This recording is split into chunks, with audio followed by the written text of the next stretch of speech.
Nessa segunda questão, moçada, vale a pena verificar que dá para trabalhar como se fosse geometria analítica, dá para trabalhar como se fosse função afim, ou função primeiro grau, dá para trabalhar até como se fosse física. Então, eu vou fazer um pouquinho de comentário de cada coisinha, tá? Então, olha o tipo de questão que eles trouxeram para vocês.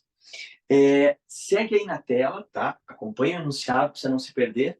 Vamos lá. Criada por Adam Smith, a lei da oferta e da demanda tenta explicar o que determina o preço e a quantidade de um produto no mercado. Em linhas gerais, ela estabelece que, quanto menor for o preço, maior será a procura da, entre aspas, demanda pelos consumidores. Quanto maior for o preço, maior será a oferta por parte de quem vende. O preço de equilíbrio é o único preço em que as expectativas dos consumidores e dos vendedores concordam.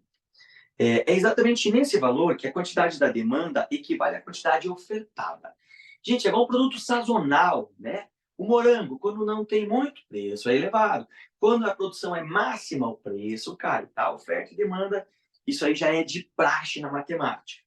O gráfico ilustra as curvas de demanda e oferta de certo produto, além de informar as coordenadas cartesianas dos pontos pertencentes a essas curvas, ok?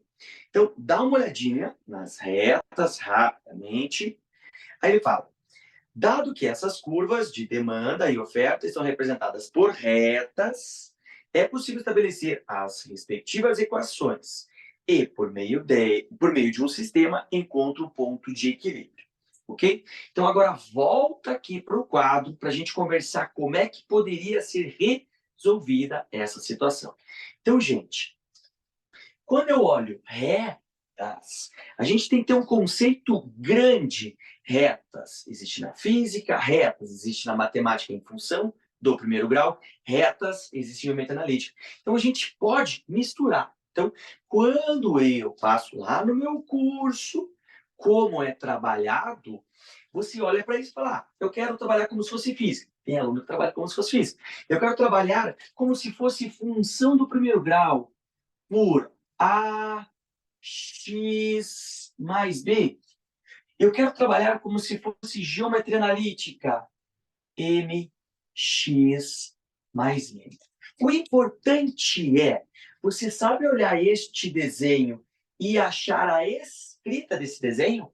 Se você for olhar esse desenho e classificar isso como uma função, você pode vir para cá, identificando os pontos. Vamos ver se você lembra. Então, aqui, ó, eu tenho 500, ponto e vírgula, e 1,2, ok? Eu tenho outro ponto, que é 800, ponto e vírgula, 1,8.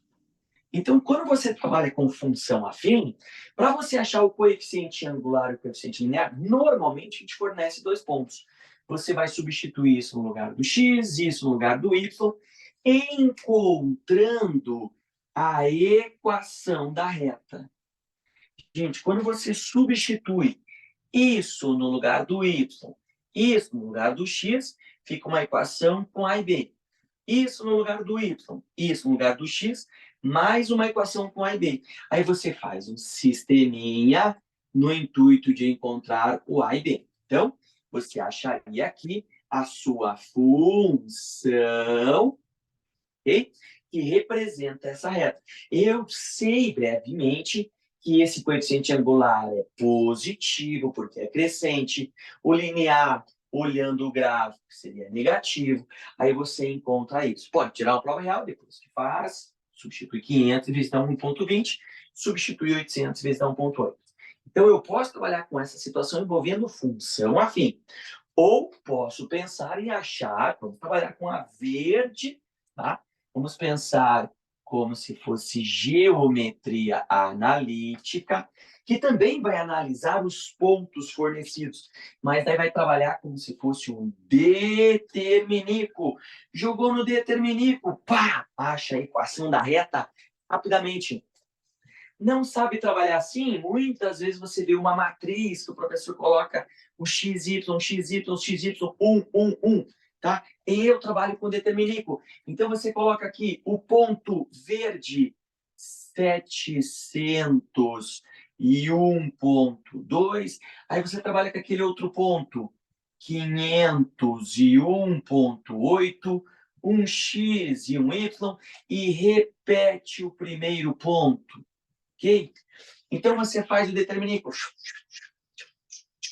e já sai a sua equação de reta, que eu sei que o coeficiente angular é negativo, porque ela é decrescente. Eu sei que o linear vai ser positivo. Então, aí você trabalha de duas maneiras, veja que dá a possibilidade de trabalhar assim. Aí você encontra a equação da reta verdinha.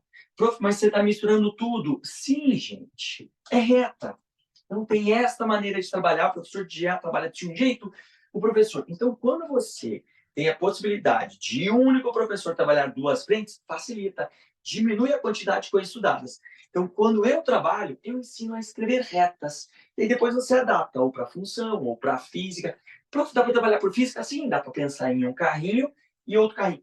E aí está a sacada. Para a gente finalizar, eu vou até colocar de outra cor. A gente pode pensar na física. A gente pode pensar na física. O que é trabalhar com a física? Se eu tenho um carrinho que sai daqui e outro carrinho que sai daqui, o professor de física fala, para achar o ponto de encontro, ele cita igualar. É a mesma coisa matemática. Você quer achar um ponto de encontro? Caia num sistema. Você vai fazer um sistema disso com isso. Que o igualar é uma resolução do sistema.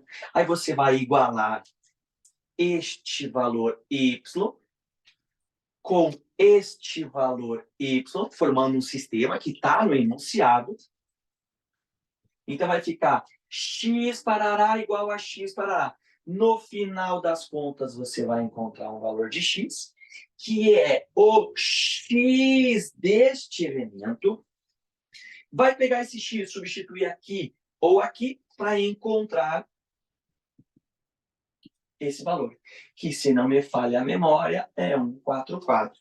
É como se você tivesse encontrado, depois de quanto tempo os carrinhos vão se encontrar. Aí você substitui para achar a posição. Fechou? Então, veja que questão robusta. Então, esta provinha tem questões trabalhosas. A gente tem que compreender. Então, vale a pena dar uma olhadinha, que eu vi ali historicamente, eles gostam de trabalhar com função. Se você achar que isso aqui é mais rápido, pega a reta, joga para já e depois devolve para a função para ver se você ganha tempo. Beleza? Então, vamos para uma terceira questão agora, moçada.